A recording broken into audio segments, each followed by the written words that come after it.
There is a really interesting New York Times story that was out this week about boys, saying essentially boys have been behind in school, behind girls, and that starts way earlier, I think, than people presume, back in kindergarten.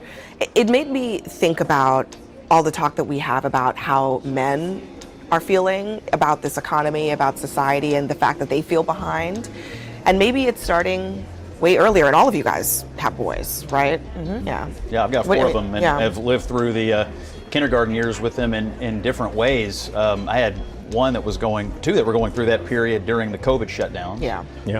My oldest, actually, we went through the kindergarten and first grade phase and discovered he had a learning difference. And so that was obviously leading to some difficulties in the classroom at grades where you don't expect that much anxiety in the classroom. So I've witnessed this, I've lived it, I've experienced it, and my experience has been that schools don't often find the correct way to instruct individual kinds of students, whether they have a learning difference, whether they have, whether it's just behavioral changes or differences between boys and girls, that schools are often trying to find a one-size-fits-all solution for groups of kids when those solutions may not be best for everybody, and it's really then up to the parents to figure it out. Well, I completely agree with you, and I have a 10-year-old. He is on the spectrum, and what I have loved about the public school we're in is there is that individual attention. Are you in Nest? But what's interesting is, even when he was young, like preschool, there was this mantra from teachers and just other parents, boys develop later than girls. Yes. I mean, I see this with my friends all the time. And they use it to sort of explain, like, well, girls are already more mature. Boys are developmentally behind. And I think it's something we all just like buy and accept. And I'm not sure that that's like the best message. Well, the truth is, the school system from top to bottom is ran by mostly women, a bunch of feminists and misandrists that don't like boys in the first place. So the boys are treated different. On top of that, they're expected to behave like girls. And when the boys don't behave like the girls, they single them out as problem children. They don't have the same patience or attention given to them in the classroom. So yes, because of this, they are likely to fall behind, but that's done intentionally.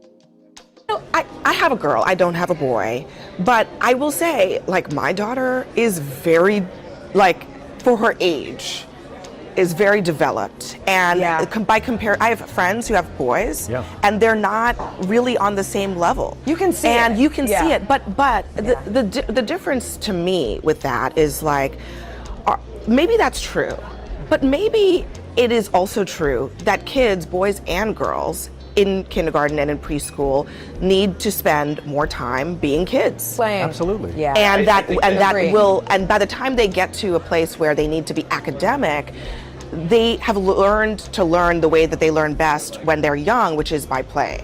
And that's not really happening in the There are a couple of things I would say about that. I have one boy, Stokely, who is I call him Man. He's my best friend in the entire world. 6.5 years old. And I know that we all have that type of admiration. So there are a few things that I would say. One, culturally, as you pointed out, there are some stigmas in place that just aren't applicable in 2025 anymore. The way that boys deal with emotion, and the way that boys will be boys, for example, that you hear that all the time. Oh, boys will be boys, or they develop slower. I mean, we just have to break out of those norms. And even more, as someone who's raising a black boy in this country, for me, it's filling that house with love every single day. It's ensuring that he knows his value and self-worth. But it's also understanding that, culturally, there are a lot of black men in particular who do not allow boys to show emotion. So allowing Stokely to do that. This isn't just about feelings and emotions. It's about a deliberate effort to reshape how boys think, speak, and behave, pushing them away from their natural identity. The real issue is the subtle but powerful programming that encourages boys to conform to traits and behaviors traditionally associated with girls. It's this kind of influence that's undermining the development of boys across America. But all of that ties into what you're talking about. It ties into those trends. And so I think we have to do a better job, Democrats, Republicans, white, black, whatever, of allowing these young boys to grow up into men, and we are failing at that. Nah, the truth is, Bakari and the Democrats, they want the boys to grow up to be women. Yeah, they're pushing trends on boys. Individual, to Scott's point, the individual part is so important. So because important. Boys will be boys, that's another generalization. Yep. My boy doesn't want a rough house like the other boys. I mean, that's what I'm saying. Because of his learning differences and neurodivergence, he doesn't interpret that as friendly play. He is really put off by that. And so I think all the stereotypes around how boys are and girls are should be challenged so that we're talking about, well, that's how this kid is. And it's different from how this kid is. Well, this is getting pushed all the way up the educational spectrum. So, you get to the university level, there are more girls than boys in American universities. This was a conversation around HBCUs at places like Howard University. Way more girls than boys. Way more. But what's the real outcome? Sure, more women are going to college, but many of them graduate with useless degrees that offer limited earning potential and leave them with crushing student debt. Meanwhile, a significant number of men who skip college pursue trades or start businesses. And despite not having degrees, these men often earn more and they're able to build a higher net worth because they're not burdened by six-figure student debt. So while it is true that more women are enrolling in college, that statistic is largely symbolic and it doesn't necessarily translate to higher income or greater financial stability. So it's starting in kindergarten, and by the time you get to college, you have way more college-educated women than men. I would be remiss, that has economic Abby, impact. I would be remiss if I didn't. My son goes to a public school, and we dare not mention where it is because Scott, Essie, John, and Abby, we all live in this crazy environment where you should not say where your kid goes to school. But I'm sure Scott does this. I'm sure we all do this. We find ourselves proverbially stepping in the gap for, particularly me, other parents who are not there. For other, there are a lot of children in my community that don't have a father figure, right? And so you find yourself leaning into that. And so when you talk about things like that, that's not taboo to say. That's not something we should not talk about. And let's talk about why so many kids grow up without a father. It's largely the result of feminism and government policies that encourage women to shut fathers out, promoting the idea that they didn't need a man. These influences push the normalization of single-parent and broken homes rather than supporting building strong, stable families. Instead of encouraging responsibility and thoughtful choices around relationships and reproduction, the culture shifted towards prioritizing personal freedom and short-term gratification. The result? Men choosing the wrong women and women choosing the wrong men, going solely off feelings, resulting in fewer solid foundations and more families falling apart. That's what led us here. There are a lot of men, black men in particular, for various reasons culturally, who are not in the home. And you have to be willing to talk about that and tackle that. And so I find myself having that discussion of how I lean into being there because, individualism matters, but there are also these cultural issues that matter too. And this is also an issue very close to my heart as the father of a boy who goes to public school in New York City, in Harlem. And this is how it was when I was a kid. The girls were ahead. The girls had their act together more. I think this is how it is on most levels of society. Yeah. At some point, the men control it all. The women have their act together more. I found this story interesting because I just thought, well, but girls are ahead.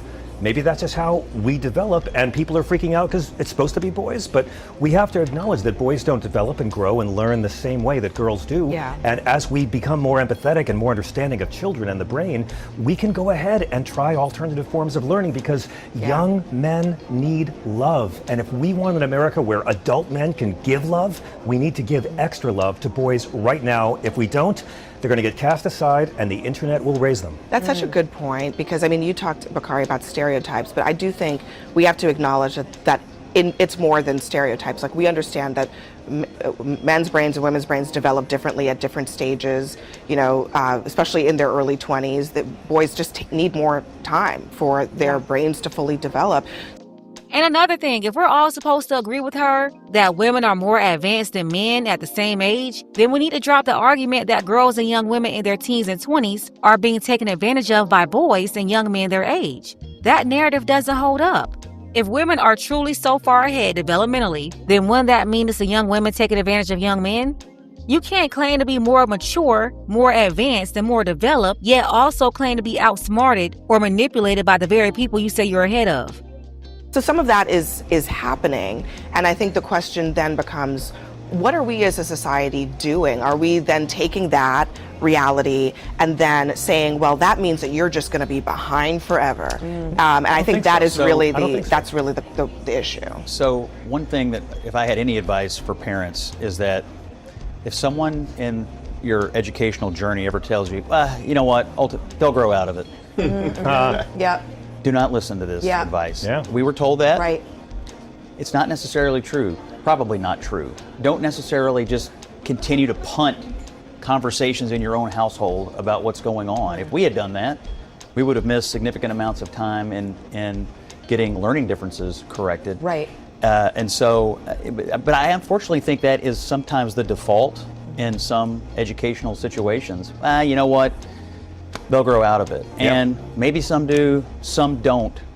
And if you let that sort of dictate your course of action, it may not turn out the way you want. Well, and that's a story of resources as well. Like public school, we are so lucky. We have an incredible public school system that, you know, identifies these challenges very early, tailors curriculum to each individual student. That's a public school. That is not every public school. Yeah. Right. And a matter of resources, resources matter when you're talking about,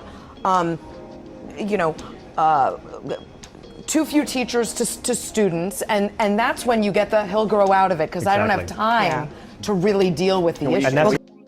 Ultimately, the issue is complex and multifaceted, but at its core, it stems from feminism and the way boys and men are treated in America. There's a clear agenda to soften boys, to feminize them, shame masculinity, categorizing it as toxic, and then conditioning them to suppress their masculinity. The goal seems to be to turn them into passive, easily controlled individuals who submit to feminine energy. But I digress. That's all I got on this. Let's go ahead and get the conversation started. Tell me what you think about this below. Special thank you to Rob P. I appreciate you, Rob, for all of your support for the channel, as well as Dark Power and Charles H.